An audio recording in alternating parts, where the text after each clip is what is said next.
नमस्कार, मी प्राची साळुंखे बुलेटिन मध्ये आपलं स्वागत करते आणि बुलेटिनच्या सुरुवातीलाच एक महत्त्वाची अपडेट। अभिनेता सैफ अली खानला थोड्याच वेळात डिस्चार्ज मिळणार आहे। सैफ अली खानवर 16 जानेवारीला चाकू हल्ला झाला होता। सैफची प्रकृती चांगली झाल्याने आता त्याला डिस्चार्ज मिळणार आहे। या क्षणाची महत्त्वाची अपडेट आपण पाहतोय। तो नवीन इमारतीमध्ये शिफ्ट होणार असल्याची देखील माहिती मिळते। वांद्रेमध्येच असणाऱ्या फॉर्च्यून हाइट्स या इमारतीमध्ये सैफ आता राहायला जाणार असल्याची माहिती मिळते। मध्यरात्री घरात घुसलेला मोहम्मदने सैफवर चाकू हल्ला केला होता। सैफच्या पाठीत तसंच हातावर मोहम्मदने सपासप वार केल्याचं आपण पाहिलं होतं।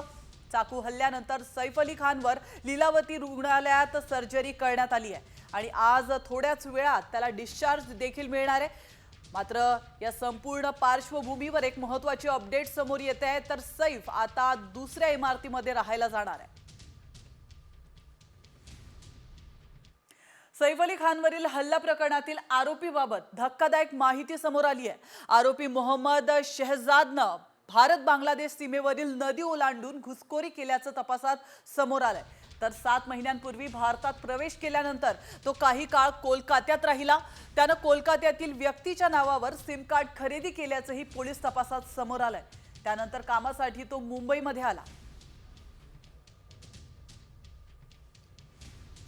तर आपण पाहतोय भारत बांगलादेश सीमेवरील नदी ओलांडून आरोपीची घुसखोरी। 7 महिन्यांपूर्वी त्याने भारतात प्रवेश केला। काही काळ कोलकातामध्ये त्याचं वास्तव्य होतं। कोलकातातील व्यक्तीच्या नावावर त्याने सिम कार्ड देखील खरेदी केलं होतं। नोकरीनिमित्त तो मुंबईत वरळीमध्ये आणि ठाण्यातील हॉटेलमध्ये राहिला होता। तर मोबाईल ॲप्लिकेशनच्या माध्यमातून बांगलादेशातील कुटुंबियांशी तो संपर्कात होता।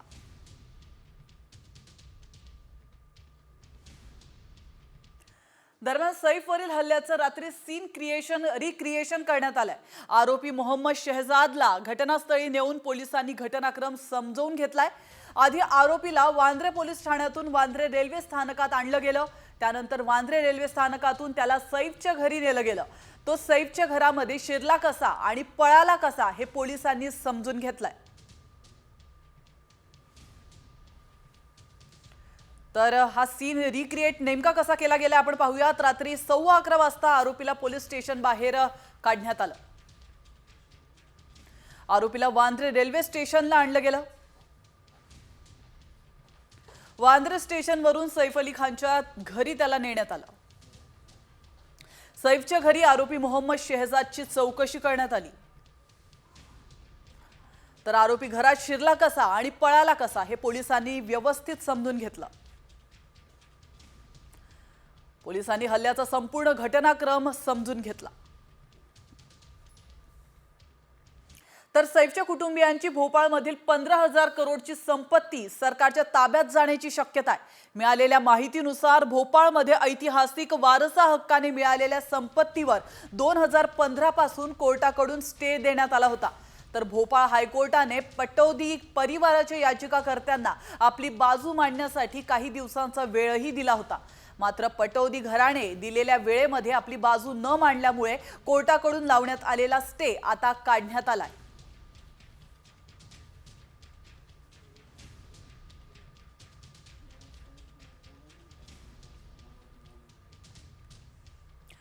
आणि आता वळूयात पुढच्या महत्त्वाच्या बातमीकडे। लाडकी बहीण योजनेमुळे आता निराधार योजनेच्या लाभार्थ्यांनाही फटका बसलाय। सरकारी वैयक्तिक लाभाच्या कोणत्याही एकाच योजनेचा लाभ लाभार्थ्यांना घेता येतो। मात्र संजय गांधी निराधार योजना आणि श्रावणबाळ योजनेच्या लाभार्थ्यांनीही लाडकी बहिणीसाठी अर्ज केलेत आणि या दोन्ही योजनांचा लाभ 1,500 रुपयाचा आहे। तर तेव्हा नेमक्या कोणत्या योजनेचा लाभ सुरू ठेवायचा याचं ॲफिडेव्हिट आता लाभार्थ्यांना द्यावं लागणार आहे। मात्र निराधारांच्या अनुदानाला लाडकीमुळे खोडा बसलाय।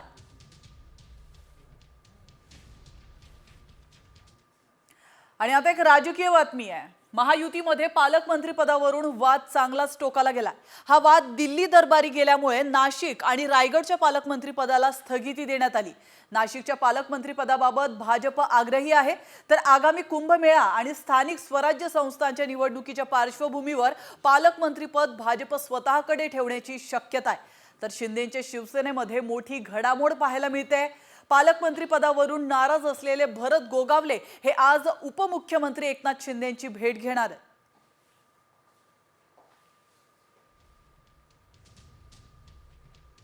आर्थिक व्यवहारांसाठीच पालकमंत्री पदावरून दंगल सुरू असल्याचा आरोप संजय राऊतांनी केलाय। दिल्ली सुद्धा दंगल करणाऱ्यांच्याच पाठीशी असल्याचा टोला राऊतांनी लगावलाय। पालकमंत्री पदाच्या निर्णयाला स्थगिती देणं म्हणजे लाचारी असल्याचं सिद्ध केलं असं म्हणत राऊतांनी फडणवीसांवरही निशाणा साधलाय। मुख्यमंत्री फडणवीस पालकमंत्री पदाची घोषणा करून परदेशात गेले उदय सामंत यांच्याबरोबर। एकनाथ शिंदे यांची खरी नाराजी त्या संदर्भात आहे। पालकमंत्रीपद हे निमित्त आहे, मग पालकमंत्र्यांच्या संदर्भातल्या निर्णयांना स्थगिती देण्याची वेळ का आली, कारण काय? आणि मुख्यमंत्र्यांनी आपला निर्णय स्थगित करून मी एक हतबल मुख्यमंत्री आहे, लाचार मुख्यमंत्री आहे हे दाखवून दिलं। राहुल शेवाळे यांच्या वक्तव्याला संजय राऊतांनी उत्तर दिलंय। तर 23 जानेवारीला राज्यात मोठा भूकंप होईल असं वक्तव्य शेवाळे यांनी केलंय। त्यावर आमच्या शिवसेनेने राहुल शेवाळेंना पराभूत केलं असा टोला संजय राऊतांनी लगावलाय।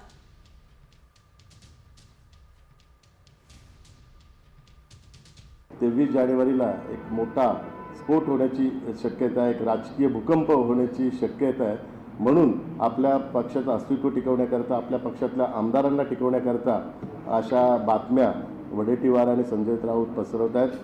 काँग्रेसचे काही आमदार आणि उबाटाचे आमदार हे शिवसेनेमध्ये प्रवेश करण्याकरता इच्छुक आहेत। त्यांची संख्या 15-10 अशा संख्येवर आहे आणि त्यामुळे कुठे ना कुठेतरी आपला पक्ष फुटू शकतो। आपल्या पक्षाचं अस्त्र दुसऱ्याच्या उदयापेक्षा स्वतःच्या अस्त्राची काळजी घ्या।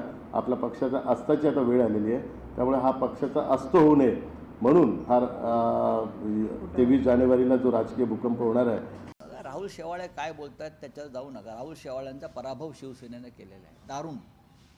कोणाचं काय तुम्ही फार महत्त्व देत आहे? तुम्ही तुमचे सगळे लटकते आणि भटकते आत्मा होणार आहेत नंतर।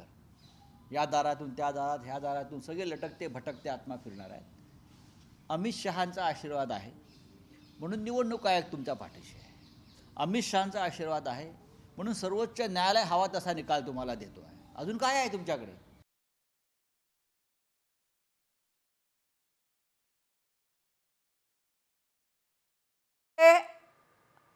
कराड चाटे घुलेंचा एकत्रित सीसीटीव्ही देखील समोर आला। या क्षणाची महत्त्वाची बातमी आपण पाहतोय। आवादाकडे खंडणी मागितली त्या दिवशीचा हा व्हिडिओ आहे। आपण या दृश्यांच्या माध्यमातून पाहू शकतो कराड सुदर्शन घुले यांचा एकत्रित सीसीटीव्ही फुटेज आता समोर आलाय। तर आपण पाहतोय कराड चाटे घुलेंचा एकत्रित सीसीटीव्ही आता समोर आलेला आहे। संतोष देशमुख हत्या प्रकरणामध्ये वाल्मिक कराड हा अटकेत आहे, तर सुदर्शन घुले याच्यावर देखील आता आरोप ठेवण्यात आलेला आहे आणि तो देखील अटकेत आहे। या क्षणाची महत्त्वाची बातमी आपण पाहतोय। चाटे घुले आणि कराड एकत्र असल्याचं आपण या दृश्यांच्या माध्यमातून पाहू शकतो। कराड सुदर्शन घुले प्रतीक घुलेचा व्हिडिओ आता हाती आलेला आहे। केजमधील चाटेच्या ऑफिसमध्ये आल्याचा हा व्हिडिओ आहे। तर याविषयी अधिक माहिती देण्यासाठी आपले प्रतिनिधी विनोद जिरे आपल्यासोबत जोडले गेले आहेत। विनोद, अतिशय धक्कादायक माहिती समोर येते आहे। चाटे त्याचप्रमाणे कराड एकत्र असल्याचे या सीसीटीव्ही मधून पाहायला मिळत आहे।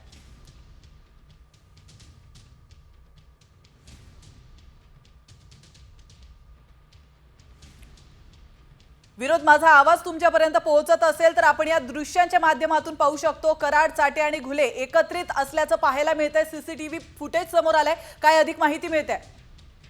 नक्कीच जर पाहिलं तर या ठिकाणी जे पवन चक्की अधिकारी आहेत केंद्र यांनी जो आरोप केलेला आहे की 29/11 मला खंडणी मागितली आणि त्याच दिवशीचा आता सीसीटीव्ही व्हिडिओ जो आहे तो समोर आलेला आहे। ज्या व्हिडिओमध्ये खंडणी प्रकरणातील आरोपी वाल्मिक कराड याच्यासह जे सुदर्शन घुले असेल, विष्णू चाटे असेल हे या सीसीटीव्ही व्हिडिओमध्ये दिसत आहेत आणि त्या दिवशी मला खंडणी मागितली अशी जी तक्रार आहे ती शिंदे यांनी दिली होती आणि त्यावरून गुन्हा दाखल झालेला आहे। एकूणच आता हा जो सीसीटीव्ही व्हिडिओ आलेला आहे हा नक्कीच आता तपासाला यामुळे तपासाला गती येणार आहे आणि या माध्यमातून देखील तपास अधिकारी करणार असल्याचं पाहायला मिळत आहे।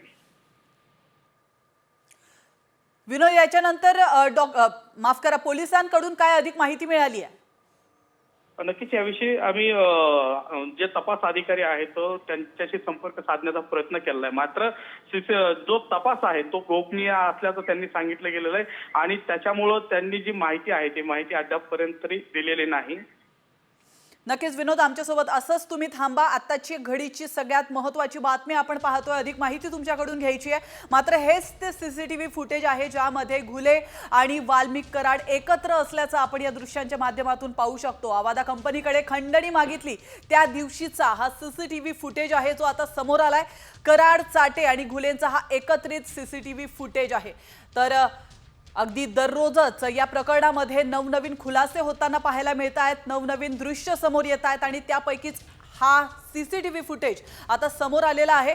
आणि या सीसीटीव्ही फुटेजची मदत आता पोलिसांना होणार आहे पुढील तपासासाठी. अतिशय महत्त्वाची अशी ही भूमिका सीसीटीव्ही फुटेज आता बजावणार असल्याचं देखील समोर येत आहे. खंडणी प्रकरणातील आरोपींचा हा व्हिडिओ आहे. खंडणी प्रकरणातील सीसीटीव्ही फुटेज समोर आलेलं आहे आणि सगळ्यात महत्त्वाचं म्हणजे कराड, चाटे आणि घुले हे एकत्र असल्याचं या सीसीटीव्ही फुटेजच्या माध्यमातून समोर येत आहे. तर पुन्हा एकदा जाऊयात आपले प्रतिनिधी विनोद जिरे यांच्याकडे. विनोद, आपण पाहतोय हा सीसीटीव्ही फुटेज समोर आलेला आहे, याविषयी काय अधिक माहिती मिळू शकली आहे? तर विनोद यांच्याशी आपला संपर्क तुर्तास होऊ शकत नाहीये. पुन्हा एकदा आपण त्यांच्यासोबत जुळण्याचा प्रयत्न करणार आहोत. मात्र या क्षणाची महत्त्वाची बातमी आपण पाहतोय खंडणी प्रकरणामध्ये आणि संतोष देशमुख यांच्या हत्या प्रकरणामध्ये कराड हा आता अटकेत आहे आणि त्याची यावरती कारवाई सुरू आहे. अधिक तपास पोलीस करतायत आणि या तपासाचाच एक महत्त्वाचा भाग म्हणून हा सीसीटीव्ही फुटेज आता समोर आलाय. या सीसीटीव्ही फुटेजमध्ये कराड, चाटे आणि घुले एकत्रित असल्याचं पाहायला मिळत आहे. आणि सगळ्यात महत्त्वाची बाब म्हणजे खंडणी ज्या दिवशी मागण्यात आली होती अगदी त्याच दिवशीचा हा व्हिडिओ असल्याचं देखील बोललं जात आहे. खंडणी प्रकरणातील हा मोठा सीसीटीव्ही फुटेज हा मोठा पुरावा असणार आहे. तर खंडणी प्रकरणातील तीनही आरोपींचा हा व्हिडिओ आहे, हा सीसीटीव्ही फुटेज आहे जो आता समोर आलेला आहे. आणि या फुटेजच्या माध्यमातून आता तपासात काय काय गोष्टी समोर येतात. तर खंडणी प्रकरणासंदर्भात घुले, चाटे आणि कराड यांच्यामध्ये नेमकं काय बोलणं झालं होतं, काय मीटिंग झाली होती. चाटे याच्या ऑफिसच्या बाहेरचा हा व्हिडिओ आहे आणि ऑफिसमध्ये गेल्यानंतर नेमकं काय काय घडलं होतं हे पाहणं देखील तितकंच महत्त्वाचं असणार आहे. तुर्तास या सीसीटीव्हीच्या माध्यमातून आता पोलीस अधिक तपास करणार आहेत. आवादा कंपनीकडे खंडणी मागितली होती आणि त्याच दिवशीचा हा सीसीटीव्ही फुटेज आहे ज्यामध्ये कराड, चाटे आणि घुले एकत्रित असल्याचं पाहायला मिळत आहे. तर आवादा कंपनीकडे खंडणी मागण्यासाठी काय रणनीती आखण्यात आली होती, ती रणनीती आखण्यासाठी कराड, चाटे आणि घुले हे एकत्रित आले होते का असा प्रश्न आता उपस्थित होतोय. तर आवादाकडे खंडणी मागितली त्या दिवशीचा हा सीसीटीव्ही फुटेज आहे. चाटेच्या ऑफिसच्या बाहेरचा हा सीसीटीव्ही फुटेज आहे जो आता पोलिसांच्या ताब्यात आहे. तर अधिक माहिती घेऊया आता आपले प्रतिनिधी विनोद जिरे यांच्याकडून. पुन्हा एकदा विनोद आपल्यासोबत जोडले गेले. तर विनोद, हा सीसीटीव्ही फुटेज किती मोठा आणि महत्त्वाचा पुरावा ठरू शकतो या सगळ्या प्रकरणात? नक्कीच जर पाहिलं तर या ठिकाणी हा सीसीटीव्ही फुटेज समोर आल्यानं आता पोलिसांच्या तपासाला वेग येऊ शकतो. कारण की या व्हिडिओच्या माध्यमातून आता सीआयडीच्या अधिकारी आणि एसआयटीच्या अधिकारी तपास करू शकतात आणि काय जो त्याच्यानंतर या व्हिडिओच्या माध्यमातून त्यांना काय जे समोर येणार आहे त्याचा आधार जो आहे तो आता या तपासाला पोलीस अधिकाऱ्यांना मिळणार आहे. नक्कीच हा व्हिडिओ या तपासासाठी महत्त्वाचा समजला जातोय. विनोद, ज्या ठिकाणचा हा सीसीटीव्ही फुटेज आहे पुढे नेमके कराड, त्याचप्रमाणे चाटे आणि घुले हे कुठे गेलेत, काय अधिक माहिती मिळू शकली आहे? नक्कीच जर पाहिलं तर या ठिकाणी खंडणी आणि खून प्रकरणातील जो आरोपी आहे विष्णू चाटे याच्या ऑफिसच्या बाजूचा हा सीसीटीव्ही फुटेज आहे आणि ज्या दिवशी खंडणी मागितली होती त्या दिवशीचा हा सीसीटीव्ही फुटेज आहे. त्यामुळं हा या प्रकरणामध्ये आता पुरावा देखील ठरू शकतो अशी शक्यता वर्तवली जाते. त्याचबरोबर खंडणी आणि खून प्रकरणातील दोन्ही प्रकरणातील जे आरोपी आहेत ते यामध्ये दिसत आहेत आणि यामुळे या सर्व प्रकरणाला आता वेगळं वळण लागू शकतं आणि या ठिकाणी मोठा पुरावा देखील पोलिसांना मिळू शकतो. नक्कीच विनोद, तुम्ही आमच्यासोबत असेच थांबा. अधिक माहिती तुमच्याकडून घ्यायची आहे या प्रकरणासंदर्भातली. आपण अतिशय महत्त्वाचा सीसीटीव्ही फुटेज या क्षणाला पाहतोय. आवादा कंपनीकडे खंडणी मागण्यात आली होती कराडकडून आणि त्याच दिवशीचा हा व्हिडिओ समोर येतोय. विनोद, आपण या दृश्यांच्या माध्यमातून पाहू शकतो कराड, चाटे आणि घुले सोबत इतरही काही लोक या ठिकाणी पाहायला मिळत आहेत. हे लोक नेमके कोण आहेत? आणि त्यानंतर सगळ्यात महत्त्वाचं म्हणजे एक पोलीस देखील या व्हिज्युअलमध्ये पाहायला मिळतोय. तो पोलीस अधिकारी नेमका कोण आहे? नक्कीच जर पाहिलं तर या ठिकाणी पोलीस अधिकारी देखील असल्याचं दिसतंय. मात्र तो स्पष्टपणे नेमकं कोण आहे हे सांगता येणार नाही. मात्र जे देशमुख कुटुंबाचे नातेवाईक आहेत त्यांनी आरोप केला की हा जो पोलीस कर्मचारी अधिकारी आहे तो राजेश पाटील आहे. मात्र अद्याप तरी नेमकं हा पोलीस कोण आहे स्पष्ट झालं नाही अधिकृतपणे.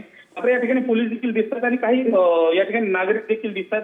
विशेष म्हणजे यामध्ये जे खून प्रकरणातील जे अन्य आरोपी आहेत ते देखील असल्याचं या ठिकाणी बोललं जात आहे. त्यामुळे आता या तपासामध्ये पोलीस अधिकाऱ्यांच्या तपासामध्ये नेमकं या व्हिडिओमध्ये कोण कोण आहेत ते येणाऱ्या काही वेळात किंवा काही तासात कळेल आपल्याला. नक्कीच विनोद, तुम्ही आमच्यासोबत असेच थांबा. या क्षणाचे महत्त्वाचे दृश्य आपण पाहतोय. खंडणी प्रकरणाच्या आधीची ही दृश्य आहे. खंडणी मागण्याच्या काहीच वेळ आधीची आणि त्याच दिवसाची ही दृश्य आहेत. आणि सगळ्यात मोठी आणि धक्कादायक बाब म्हणजे एक पोलीस अधिकारी देखील या दृश्यांमध्ये पाहायला मिळतोय. आधी पोलीस अधिकारी आत जातो आणि त्यानंतर त्याच्या मागे कराड, चाटे आणि घुले आत शिरताना पाहायला मिळत आहेत. या क्षणाला हा पोलीस अधिकारी त्या ठिकाणी काय करत होता, त्याचा आणि त्या कराडचा नेमका काय संबंध आहे हे जाणून घेणं देखील तितकंच महत्त्वाचं असणार आहे. फक्त कराड आणि घुले आणि चाटे आणि त्यांचे काही सहकारी या ठिकाणी असते तर गोष्ट वेगळी होती. मात्र त्यांच्या सोबत एक पोलीस अधिकारी देखील आत शिरताना पाहायला मिळतोय. या पोलीस अधिकाऱ्याचा नेमका काय रोल आहे, नेमकी काय भूमिका आहे या सगळ्या प्रकरणात हे जाणून घेणं आता महत्त्वाचं ठरलेलं आहे. आणि या पोलीस अधिकाऱ्याचा चेहरा देखील स्पष्ट या सीसीटीव्ही फुटेजच्या माध्यमातून पाहता येऊ शकतो. त्यामुळे लवकरच हा अधिकारी नेमका कोण आहे आणि तो या ठिकाणी काय करत होता या प्रश्नाचं उत्तर देखील लवकरच साम टीव्ही मिळवण्याचा प्रयत्न करणार आहे. या क्षणाची महत्त्वाची बातमी आपण पाहतोय. केजमधील चाटेच्या ऑफिसमध्ये आल्याचा हा व्हिडिओ आहे. ऑफिसच्या बाजूचे जे सीसीटीव्ही कॅमेराज आहेत त्याच्यामध्ये ही सगळी दृश्य टिपली गेलेली आहेत. आवादाकडे खंडणी मागितल्याचं हे प्रकरण आहे. तर कराड, सुदर्शन घुले आणि चाटे यांचा एकत्रित व्हिडिओ आपण पाहतोय. या व्हिडिओच्या माध्यमातून आता नवनवीन खुलासे होताना पाहायला मिळणार आहे. आणि सगळ्यात महत्त्वाची धक्कादायक बाब म्हणजे ज्या दिवशी खंडणी मागण्यात आली होती त्याच दिवशीचा हा सीसीटीव्ही फुटेज असल्याचं बोललं जात आहे. त्यामुळे या सीसीटीव्ही फुटेजचा आणि त्या खंडणीचा नेमका काय संबंध आहे हे देखील पाहणं तितकंच महत्त्वाचं आहे. आवादा कंपनीकडे खंडणी मागितली आणि त्याच दिवशीचा हा सीसीटीव्ही फुटेज आहे. त्याच्यामुळे या सीसीटीव्ही फुटेजचा आणि त्या खंडणी प्रकरणाचा कसा संबंध जोडला जातो, नेमकं या ठिकाणी काय घडलेलं आहे, आज शिरल्यानंतर या मीटिंगमध्ये नेमकं काय झालंय, फक्त कराड, घुले आणि चाटेच नाही तर त्यांचे इतर सहकारी देखील इथं पाहायला मिळतात. ही लोक नेमके कोण आहेत हे देखील जाणून घेणं तितकंच महत्त्वाचं असणार आहे. आपण या दृश्यांच्या माध्यमातून पाहू शकतो कराड, चाटे आणि घुले यांचा एकत्रित सीसीटीव्ही फुटेज आता समोर आलेला आहे. तर आपण पाहतोय खंडणी प्रकरणातील आणि संतोष देशमुख हत्या प्रकरणातील मास्टर माइंड म्हणून कराड हा ओळखला जातोय आणि या प्रकरणामध्ये त्याला अटक देखील झालेली आहे. आणि यानंतर आता दिवसेंदिवस नवनवीन खुलासे होताना पाहायला मिळत आहेत. कराड, घुले आणि चाटेचा हा व्हिडिओ आता नेमका काय सांगून जातोय, या व्हिडिओमधून काय काय गोष्टी समोर येत आहेत हे पाहणं आता महत्त्वाचं असणार आहे. तर या दृश्यांच्या माध्यमातून आपण पाहू शकतो आधी कराड, त्यानंतर घुले, चाटे आणि त्यांचे इतर सहकारी या ऑफिसमध्ये शिरतानाची ही दृश्य आहेत. तर या ऑफिसमध्ये शिरल्यानंतर नेमकी काय रणनीती आखण्यात आली, काय कट रचण्यात आला हे आता जाणून घेणं अतिशय महत्त्वाचं असणार आहे. तर सीसीटीव्ही फुटेजच्या माध्यमातून आता पोलीस पुढे काय तपास करतात आणि या दृश्यांमध्ये दिसत असणारा हा पोलीस नेमका कोण आहे, या पोलिसाचा आणि आता तपास करत असलेल्या पोलिसांचा नेमका काय संबंध आहे ते देखील पाहणं महत्त्वाचं असणार आहे. तर अतिशय धक्कादायक माहिती या सीसीटीव्ही फुटेजच्या माध्यमातून आता समोर येताना पाहायला मिळते. वाल्मिक, कराड, चाटे, घुले आणि त्यांचे इतर सहकारी या दृश्यामध्ये पाहायला मिळत आहेत. आणि सगळ्यात महत्त्वाची बाब म्हणजे एक पोलीस अधिकारी देखील कराड यांच्यासोबत या ऑफिसमध्ये शिरताना पाहायला मिळाला आहे. त्यामुळे आता मोठा खुलासा या संदर्भात काय होतं हे पाहणं महत्त्वाचं आहे. ज्या दिवशी खंडणी मागण्यात आली होती अगदी त्या दिवशीचाच त्याच्या काही वेळ आधीचा हा व्हिडिओ असल्याचं बोललं जात आहे। त्यावेळेला पोलीस अधिकारी इथं नेमका काय करत होता, त्याचा या संपूर्ण प्रकरणामध्ये काय सहभाग आहे हे जाणून घेणं महत्त्वाचं असणार आहे। कारण कराड सोबत या संपूर्ण प्रकरणाआधीचा हा व्हिडिओ आहे आणि या कराड सोबत हा पोलीस अधिकारी नेमका काय करत होता, त्याची काय भूमिका होती या सगळ्या प्रकरणामध्ये हे जाणून घेणं महत्त्वाचं असणार आहे। या पोलिसाचा आताच्या तपास अधिकाऱ्यांमध्ये किंवा पथकामध्ये तर सहभाग नाही ना, हा देखील प्रश्न आता उपस्थित होतोय। खंडणी प्रकरणातील आरोपींचा हा महत्त्वाचा व्हिडिओ समोर आलेला आहे। तर पुन्हा एकदा जाऊयात आमचे प्रतिनिधी विनोद जिरे यांच्याकडे। विनोद, अतिशय महत्त्वाचा प्रश्न उपस्थित होतोय, तो म्हणजे कराड, घुले आणि चाटे यांच्यानंतर पोलिसाचा देखील। या पोलिसाचा नेमका काय सहभाग आणि काय भूमिका असू शकते या सगळ्या प्रकरणात? नक्कीच जर पाहिलं तर या ठिकाणी पोलीस अधिकारी कर्मचारी या ठिकाणी दिसतोय, कारण की हा नेमकं कोण आहे।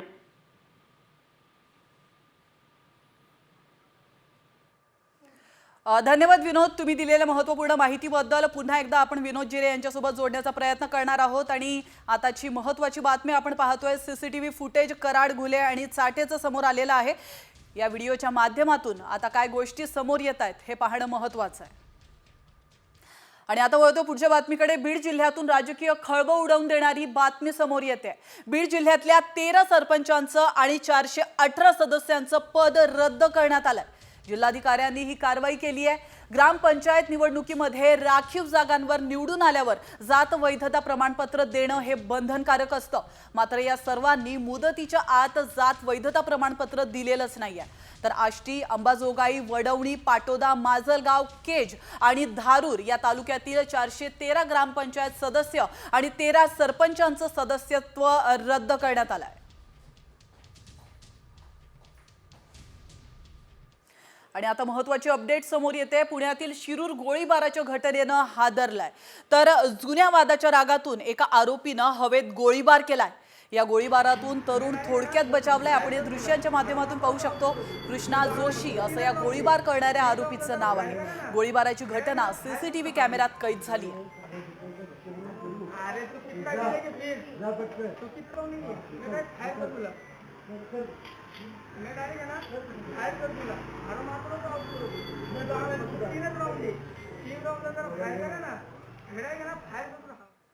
आणि आता बातमी आहे छत्रपती संभाजीनगरमधून। छत्रपती संभाजीनगरात मुख्य रस्त्यावर तरुणांनी जीवघेणी स्टंटबाजी केल्याचा व्हिडिओ समोर आलाय। स्टंटबाजी करण्यासाठी तरुण बुलेटवर उभं राहतो आणि दोन्ही हात रिकामे सोडून स्टंटबाजी करताना पाहायला मिळतोय। यावेळी बुलेटवरील मागचा तरुण बसलेला दिसतोय। तर मोंढा उड्डाणपूल पासून तर आकाशवाणी कार्यालयासमोरचा हा व्हिडिओ आहे। या स्टंटबाजीमुळे अपघाताला निमंत्रण दिलं जात आहे, तर पोलीस स्टंटबाजांच्या शोधात आहेत।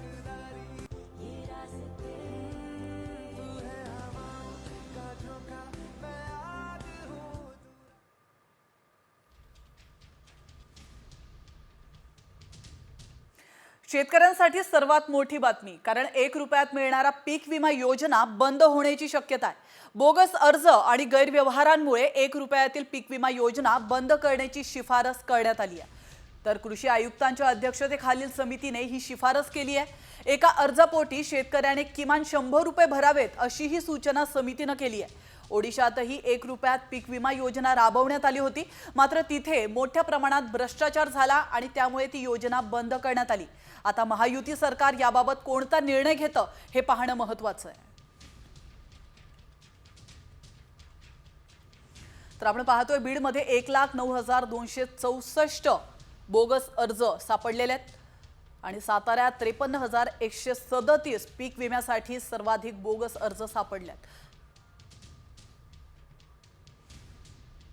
तर या क्षणाचे दृश्य आपण पाहतोय। सैफ अली खान याला डिस्चार्ज मिळालेला आहे आणि या हॉस्पिटल बाहेरची ही दृश्य आपण पाहतोय। लीलावती रुग्णालयामध्ये सैफ गेल्या काही दिवसापासून ॲडमिट होता. 16 जानेवारीला सैफ अली खानवर हल्ला करण्यात आला होता आणि त्यानंतर त्याच्यावर एक शस्त्रक्रिया देखील करण्यात आली होती. रात्री 2:30 वाजता हा हल्ला झाला होता. 3:30 वाजता सैफ अली खान या रुग्णालयामध्ये पोहोचला होता आणि तेव्हापासून आत्तापर्यंत तो या रुग्णालयामध्ये ॲडमिट होता. त्याच्यावर उपचार सुरू होते. अखेर सैफ अली खानला आता डिस्चार्ज मिळाला. तिथली ही दृश्य आपण पाहतोय. लीलावती रुग्णालयाबाहेरची सैफ अली खानची ही दृश्य आहेत. सैफ अली खानच्या गाड्यांचा ताफा आता त्याच्या घराकडे रवाना झाला.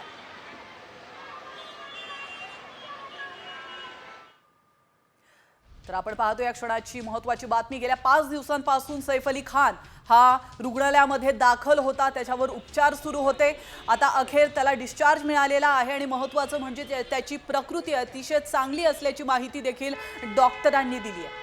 तर आपण पाहिलं 16 तारखेला रात्री 2:30 वाजता सैफ अली खानच्या घरामध्ये एक व्यक्ती घुसतो. त्यानंतर त्याच्यावरती हल्ला करतो. 1 कोटींची मागणी त्याच्याकडून करतो आणि या हल्ल्यामध्ये सैफ अली खान अतिशय गंभीरपणे जखमी झाला होता. त्याच्या पाठीत आणि मानेत चाकूचे वार झाले होते आणि त्यानंतर लीलावती रुग्णालय त्याने गाठलं. त्या ठिकाणी तो ॲडमिट झाला आणि या 5 दिवसात योग्य तो उपचार त्याच्यावरती करण्यात आलेला आहे. अखेर उपचारानंतर आता सैफ अली खान हा त्याच्या घरी परतलाय. तर सैफ फॉर्च्यून हाईट्समध्ये राहायला जाणार असल्याची देखील माहिती समोर येते. सैफ अली खानला लीलावतीतून डिस्चार्ज मिळालेला आहे. डिस्चार्ज नंतर सैफ जुन्या इमारतीत जाणार नसल्याची माहिती मिळते. तर सैफ नवीन इमारतीमध्ये शिफ्ट होण्याची शक्यता आहे. नक्कीच सैफच्या शरीरावर सोबतच त्याच्या मनावर देखील या घटनेचा नक्कीच आघात झालेला आहे आणि त्यामुळे आता त्याने इमारत बदलण्याचा निर्णय घेतलाय. आणि आता वळतो पुढच्या महत्त्वाच्या बातमीकडे. राज्यात गाजत असलेल्या पीक विमा गैरव्यवहारातला आता कारवाईचा धडाका सुरू झालाय. पीक विम्यासाठी गेल्या वर्षीच खरीप हंगामामध्ये दाखल झालेले 4,05,000 बनावट अर्ज रद्द करण्याचा निर्णय कृषी विभागाने घेतलाय. यातले 1 लाखांपेक्षा जास्त अर्ज एकट्या बीड जिल्ह्यातले आहेत. बोगस पीक विम्याच्या परळी पॅटर्नवरून भाजप आमदार सुरेश धस यांनी देखील आरोप केले होते. 96 महा ई सेवा केंद्रांनी मोठ्या प्रमाणात बनावट अर्ज दाखल केले. त्यांच्यावर फौजदारी कारवाईचे निर्देश देण्यात आलेत. मात्र कृषी विभागाचे दोषी अधिकारी आणि विमा कंपनींवरील कारवाईबाबत अजूनही प्रश्नचिन्ह कायम आहे. तर शेतकऱ्यांच्या मुद्द्यावरून शरद पवार गटाच्या खासदार सुप्रिया सुळे यांनी सरकारवर निशाणा साधलाय. हार्वेस्टरचा मुद्दा गंभीर आहे. बहुमत मिळालेल्या सरकारनं शेतकऱ्यांवर बोलावं असं म्हणत सुप्रिया सुळेंची सरकारवर टीका केली आहे. या क्षणाची महत्त्वाची अपडेट आपण पाहतोय. सुप्रिया सुळेंनी देखील आता या प्रकरणावर टीका केलेली आहे. सरकारनं शेतकऱ्यांच्या मुद्द्यावर बोलावं असं आवाहन सुप्रिया सुळे यांनी सरकारला केलंय.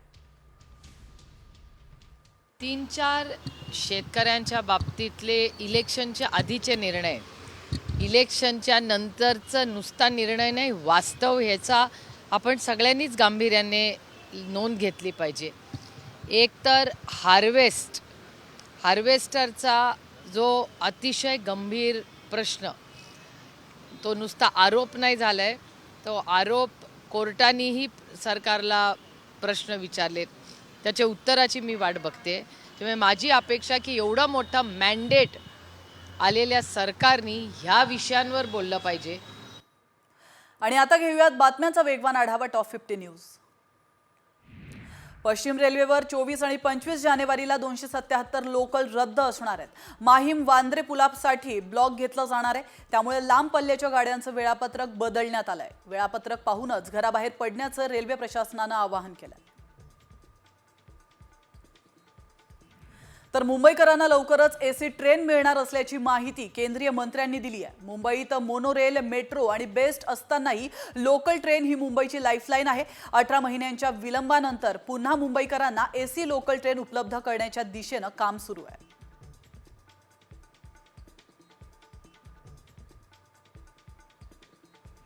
देशातील पहिली इलेक्ट्रिक वॉटर टॅक्सी आता मुंबईत धावण्यासाठी सज्ज झाली आहे. गेटवे ऑफ इंडिया ते JNPT बंदरादरम्यान ही टॅक्सी चालवण्यात येणार आहे. मुंबईत वाहतूक कोंडीवर उपाय म्हणून जलमार्ग वाहतुकीला चालना देण्यासाठी आता इलेक्ट्रिक वॉटर टॅक्सीची संकल्पना पुढे आली आहे.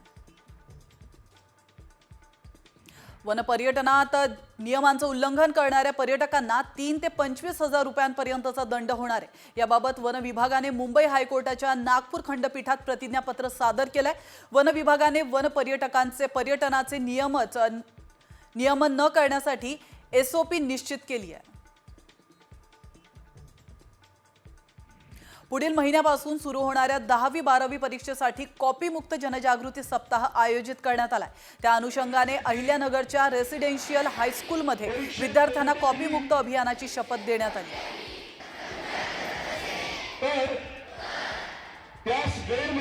बांगलादेशी घुसखोरांविरुद्ध पुणे पोलिसांनी शोध मोहीम हाती घेतली आहे। प्रत्येक पोलीस ठाण्याअंतर्गत वास्तव्य करणाऱ्या परप्रांतीय मजुरांची माहिती संकलित करण्यात यावी। त्याचप्रमाणे बांगलादेशी घुसखोर आढळून आल्यास त्वरित कारवाई करावी असे आदेश पोलीस आयुक्त अमितेश कुमार यांनी शहरातील सर्व पोलीस ठाण्यांच्या प्रमुखांना दिलेत।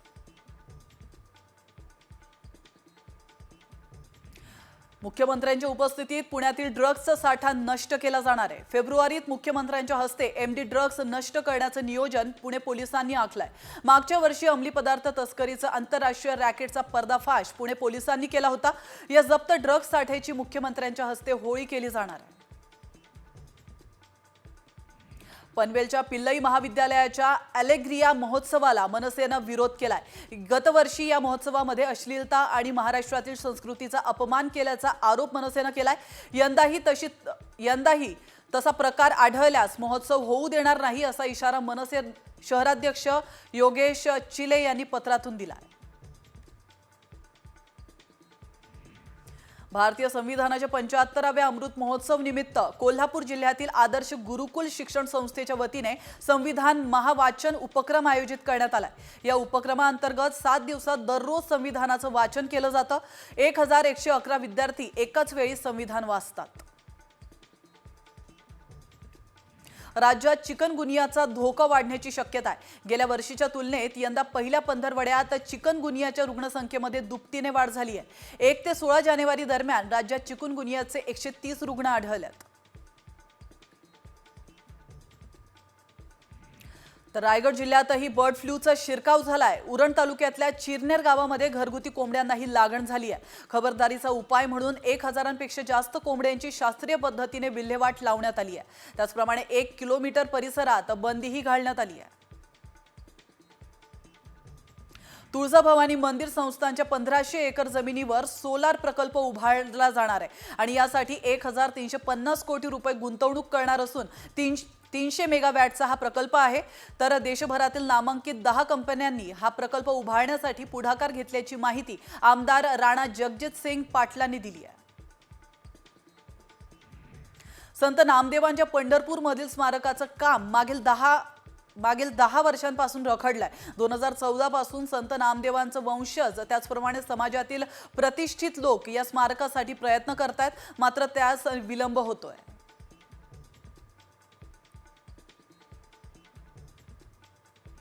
हिंगोलीच्या वसमत तालुक्यातील पिंपराळा गावामध्ये खंडोबा यात्रेच्या निमित्ताने शंकरपटाचं आयोजन करण्यात आलं होतं।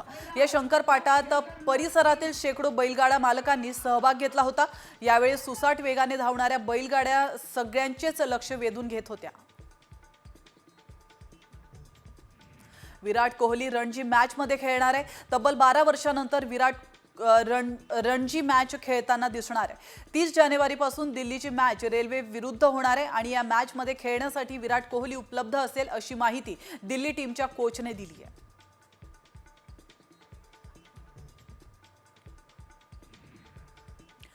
आणि आता एक महत्त्वाची बातमी। दख्खनचा राजा श्री ज्योतिबाच्या मूर्तीवर आजपासून रासायनिक संवर्धन प्रक्रिया करण्यास सुरुवात झाली आहे। त्यामुळे आजपासून शुक्रवारपर्यंत ज्योतिबा देवाच्या मूळ मूर्तीचं दर्शन भाविकांना घेता येणार नाहीये।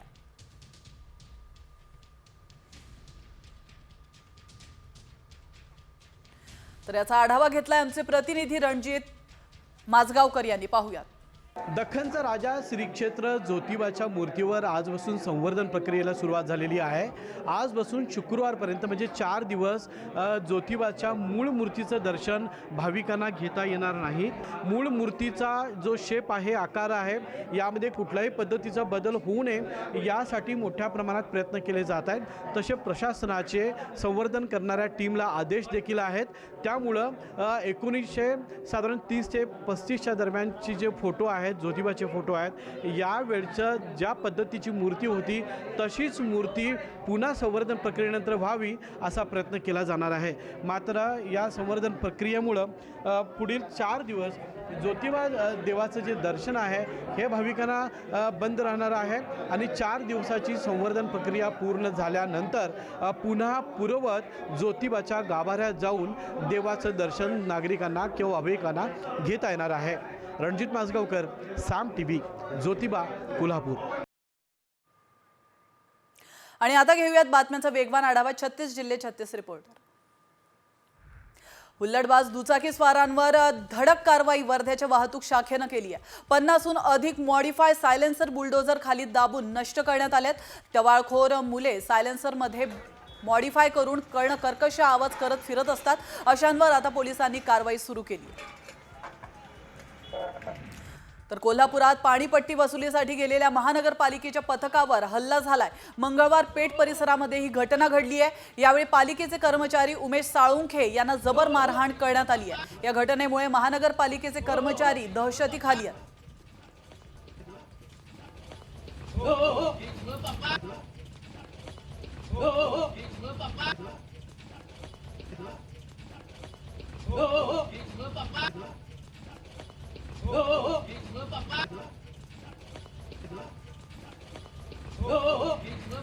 यवतमाळच्या दिग्रस शहरातील सराफा लाईन मध्ये रोडा ज्वेलर्स मध्ये चोरी झाली आहे। 2 अज्ञात महिला आणि एक अल्पवयीन मुलीने भर दिवसात 4,30,000चा सोन्याचा राणीहार चोरी केला।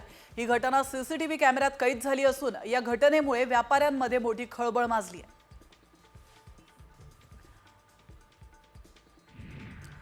केंद्र सरकारने निर्यातीसाठी जाहीर केलेल्या 10 लाख टन साखरेपैकी महाराष्ट्राच्या वाट्याला तब्बल 4.25 लाख टन साखर उपलब्ध झाली आहे। 30 सप्टेंबरपर्यंत ही साखर निर्यात करणं बंधनकारक आहे। या पार्श्वभूमीवर सांगलीतून 30,000 टन साखर निर्यात होणार आहे। यवतमाळमध्ये खरीप हंगामात अतिवृष्टीमुळे झालेल्या नुकसानीचे पंचनामे करण्यात आलेत, परंतु शेतकऱ्यांना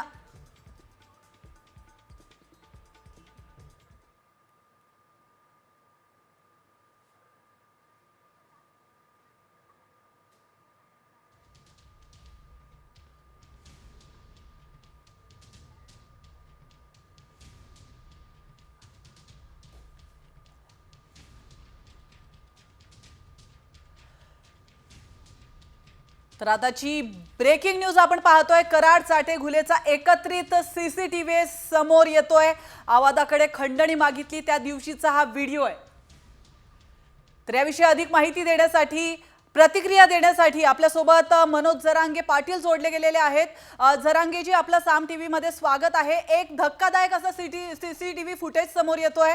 त्याच्यामध्ये कराडे, त्याचप्रमाणे कराड, घुले आणि चाटे एकत्र असल्याचं पाहायला मिळतंय। या संबंधात तुम्हाला नक्कीच माहिती मिळाली असेल, तुमची प्रतिक्रिया? ताई, काय आहे की हा जी प्रकार घडून आणलाय ना, खून करणाऱ्यापेक्षा आणि खंडणी मागणाऱ्यांपेक्षा करून घेणारा, संघटित गुन्हेगारी करून घेणारा, सगळ्यांना ही प्लॅनिंग, सामूहिक कट रचणारा हा महत्वाचा आहे।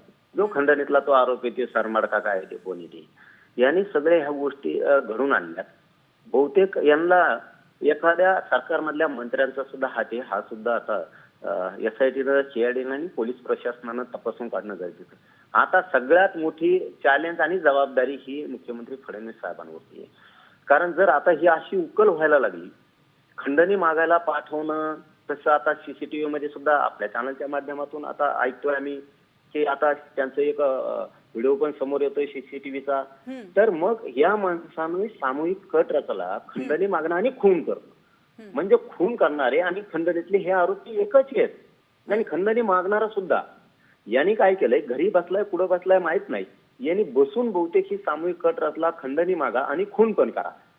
या मधल्या काळात फडणवीस साहेबांसमोर हे चॅलेंज असणार आहे. आता यांना मुळाजाळासकट जर तुम्हाला या गुंडगिरीचं नायनाट करायचं असेल तर याला एकच पर्याय आहे की जे खंडणीतले आणि खून करणारे आरोपी पळून गेले त्यांना पळून घेऊन जाणारा कोण, कसा गेले, हे कुठं राहिले, कोणाचे राहिले, याला सगळ्यांनाच आरोपी करणं गरजेचं आहे. आता तर मी एक स्पष्टपणानं सांगतो की खंडणी मागणारी एक टीम आहे, खून करणारी ही एक टीम आहे आणि करून घेणारा तो खंडणीतला आरोपी, म्हणजे ह्या 3 टीमा झाल्या. या तिन्ही टीमाला सांभाळणारा सरकारमधला मंत्री कोण, हा मात्र आता पुढे येणं गरजेचं आहे आणि मुख्यमंत्र्यांनी कोणालाही पाठीशी घालू नये. आणि विशेष आमची याला जोडून एक मागणी आहे, जी आता कोणी जामिना ठेवताय, अमुक करताय, तमुक करताय, हे नाटकं करू नका. मुख्यमंत्री साहेबांनाही सांगणं आहे आमचं, जर यातला एक आरोपी सुटला खंडणीतला किंवा खुनातला तर देशमुखांच्या कुटुंबाचं मर्डर करू शकते, ती दहशत पसरू शकते, त्या कुटुंबावरती पुन्हा संकट येऊ शकतं. याला जोडून आणखीन एक लोकात चर्चा आहे. आता मला कन्फर्म माहित नाही, तपास यंत्रणांना ते करावं, SITनं, CIDनं आणि पोलीस प्रशासनानं. अशी एक माहिती की खून झाला त्या दिवशी सुद्धा हा खंडणीतला आरोपी हा तिथंच कुठंतरी आसपास त्या शहरात त्या कुठंतरी होता अजून, याचा सुद्धा तपास होणं खूप गरजेचं आहे. याला जोडून आणखीन एक गोष्ट, आरोपी मुख्य असणारा हा कसं काय मोबाईल फेकून देतो, हे कसं काय सापडत नाही. म्हणजे तुम्हाला याच्यातली ही प्रचंड मोठी साखळी आहे. ही साखळी मात्र पकडावी लागणार आहे, हिला सोडू नका. नसताही सरकारला डाग लावणारे, मुख्यमंत्री साहेबांना डाग लावणारे. आम्ही तर यातला एक आरोपी सुटला शांत बसणार नाहीये. परंतु आता दूध का दूध पाणी व्हायला लागले. जे लोकांना आम्हाला जातीवादी म्हणत होते, आम्हाला आरोपी आपल्या संतोष भाईच्या बाजूने बोलू नका असं म्हणत होते, न्याय मागू नका म्हणत होते, सरकारला बरं झालं चित्र ओपन झालं की यांनी यांच्या CCTV मध्ये आलंय आणि यांनी सामूहिक बसून कट रचला, खंडणी मागितली आणि खून केला. त्याचा मुख्य सूत्रधार तो करावा, दुसरेच करू नका बळीचे बकरे, कारण हाच मुख्य. आणि यांच्या पाठीमाग कोण मंत्री तो सुद्धा आता शोधा. जरांगेजी, तुमच्या माहितीस्तव सांगते, या व्हिडिओमध्ये 8 पैकी 5 आरोपी पाहायला मिळतात, एकाच फ्रेममध्ये हे दिसत आहेत. आणि सगळ्यात महत्त्वाची बातमी म्हणजे ज्या दिवशी खंडणी मागण्यात आली होती त्या दिवसाचाच हा व्हिडिओ आहे. नाही, मग याचा अर्थ असा होतोय आता क्लिअरच की हे जे खंडणी मागितले सरमाडे का फोन येतो, यांनी जे मागितले ना यांनीच खून करायला लावलाय, यांनीच संघटित गुन्हेगारी करायला भाग पाडलंय, किंवा हा टोळ्या सांभाळतोय संघटित गुन्हेगारी करणाऱ्यांच्या. सामूहिक कट यांनी रचला, याला 120B मध्ये घेऊन याला 302 याच्यावरती दाखल करून याला मुख्य आरोपी करा. आणि यांना साथ देणारा, ज्या मधल्या काळात खून करणारे आणि खंडणी मागणारे आरोपी जे फरार झाले होते, या आरोपींना कोणी सांभाळलंय, कोणी घरं दिले, त्यांना गाड्या कोणी दिल्या, हे सगळे लोक आपला टाका. आता यांना सोडू नका. मुख्यमंत्री साहेबांना साम टीव्हीच्या माध्यमातून माझी जाहीरपणानं हात जोडून विनंती, एकही सोडू नका. 100-150 जण, ते जास्त नाही, ते हे पूर्ण जिल्ह्याला डाग लावा लागले, त्यांच्या समाजात सुद्धा डाग लावा लागले. त्यांच्या समाजाचा दोष नाही, पाप हे करणार आणि फेडायला दुसऱ्याला लावतात, ओबीसींना विनाकारण मध्ये घेतात. म्हणून आता हे सगळेचे सगळे आरोपी शोधून यांना 302 लावून, म्हणजे घरे सांभाळणारे सुद्धा ज्यांच्या नावावर प्रॉपर्टी आहेत ना यांनी करून ठेवलेल्या त्या प्रॉपर्टीतून ईडी मागा लावा. आता फडणवीस साहेब, साम टीव्हीच्या माध्यमातून आमचं असं म्हणणं आहे तुम्हाला, आता हात जोडून देवर की हिडी मागा लावा, यांच्या या प्रॉपर्टीवाले सुद्धा मध्ये टाका, यांना साथ देणारे मध्ये टाका, यांना गाड्या घेऊ पुरवणारे पण मध्ये टाका. एकालाही सोडू नका, ही विनंती. नसता राज्य बिथरल. तुमच्या अपेक्षेवरती, मुख्यमंत्र्यांच्या शब्दावरती मराठा समाज शांत, ही विनंती आमची तुम्हाला. यातला एकही आरोपी सुटू देऊ नका. नसता देशमुख कुटुंबाचं हे मर्डर करू शकते, कोणाला जामीन होऊ देऊ नका. नक्कीच, धन्यवाद जरांगेजी, तुम्ही साम टीव्ही सोबत जोडला गेलात आणि तुमची प्रतिक्रिया दिली त्याबद्दल. तर आपण पाहतोय या दृश्याच्या माध्यमातून 8 आरोपी या प्रकरणामध्ये आहेत आणि 8पैकी 5 आरोपी एका फ्रेममध्ये पाहायला मिळत आहे. यावेळी जरांगेंनी देखील या आरोपींना सोडू नका असं आवाहन केलंय. तर या दृश्यानंतर नाना पटोले यांनी नेमकी काय प्रतिक्रिया दिली आपण पाहूयात. बीड जिल्ह्यात नेमकं काय चाललंय हे सगळ्यांनाच माहिती आहे. पोलीस आणि संपूर्ण प्रशासन आणि हे माफिया हे सगळे युनायटेड आहे. सत्तेमध्ये बसलेले लोक युनायटेड आहेत आणि तिथलं कारभार कसा चाललेला आहे हे आता सगळ्यांनाच माहीत झालेलं आहे. त्यामुळे मी त्या आरोपींची नावं घेण्यापेक्षा सरकारजवळ, म्हणून मगाशी मी आपल्याला माहिती देताना सांगितलं की गृह विभागाच्या माध्यमातून जे सत्ता पक्षामधले आमदार आहेत त्यांना माहिती दिली जाते आहे. तीच माहिती ते मांडतातच बाहेर. म्हणजे सरकारला सगळी माहिती आहे सरकारजवळ. हे सगळेच गुन्हेगार जे आहेत, ज्यांचे व्हिडिओज आता आपण याच्यावर पाहत होतो, चॅनलवर पाहत होतो, हे सगळे गुन्हेगार त्याच्यामध्ये सोबत आहेत. मंत्रिमंडळातले लोक सोबत आहेत. आणि आता पुन्हा घेऊयात बातम्यांचा वेगवान आढावा. बातमी यवतमाळमधून. यवतमाळमध्ये खरीप हंगामात अतिवृष्टीमुळे झालेल्या नुकसानीचे पंचनामे करण्यात आले, परंतु शेतकऱ्यांना आर्थिक मदत अद्यापही मिळालेली नाहीये. त्यामुळे शेतकरी नाराज आहेत. महत्त्वाचं म्हणजे मागील वर्षभरात जिल्ह्यात 342 शेतकऱ्यांनी नापिकी आणि कर्जबाजारीपणाला कंटाळून आत्महत्या केल्या. शक्तीपीठ महामार्ग रद्द करावा या मागणीसाठी महामार्ग बाधित शेतकरी आक्रमक झालेत. दरम्यान मराठवाडा शक्तीपीठ महामार्ग बाधित शेतकरी कृती समितीच्या वतीने जिल्हाधिकारी डॉक्टर सचिन ओंबासे यांना निवेदन देत 24 जानेवारीला जिल्हाधिकारी कार्यालयासमोर आंदोलन करण्याचा इशारा दिला. जळगावात पुर्नाड फाट्याकडून विदर्भातील जळगाव जामोदकडे जाणाऱ्या रस्त्याची मोठ्या प्रमाणात दुरावस्था झाली आहे. रस्त्याच्या दुरावस्थेमुळे अपघाताची भीती वाढली आहे. अवजड वाहनांची मोठी वर्दळ असल्याने रस्त्यांवरून मार्ग काढण्यासाठी वाहनधारकांना मोठा त्रास सहन करावा लागतोय. सांगलीच्या मिरजेमध्ये एका खासगी रुग्णालयामध्ये रुग्णाच्या मृत्यूनंतर नातेवाईकांनी गोंधळ घातलाय. चुकीच्या इंजेक्शनमुळे रुग्णाचा मृत्यू झाल्याचा आरोप त्यांच्या कुटुंबियांनी केलाय. तर पोलिसांनी घटनास्थळी धाव घेत परिस्थिती नियंत्रणात आणली.